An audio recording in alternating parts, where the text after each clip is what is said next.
Kevin ye mulenzi eyali asinga obunene ku kyalo. Yasekererwanga ku kyalo, si mukulu, si muto. Baana banne baamuyitanga amannya okuli Sebbuto, Mafene, era kyamuyisanga bubi nnyo. N'abantu abakulu baamugeyanga buli lwe yali ayitawo ku ssomero. Ate kyo kyasukka, buli lwe yayingiranga mu kibiina ng'abaana bamuyeeya kossa n'okumusekerera. Buli lwe yagezangako ozannya n'abaana baamujeriganga era amaziga gaamuyitangamu. Abawala baamusekereranga nnyo ku ssomero, ne yeetamwa n'okusoma. Kevin yali musirifu era nga tewali gwe yaddangamu kwaba baamusoomooza.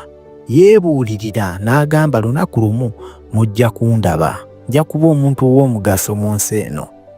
Ekiro nga buli omu yeebase, yasomanga obutabo obuyigiriza okukola ssente ku myaka emito egyo, era yalabanga vidiyo ezizaamu amaanyi.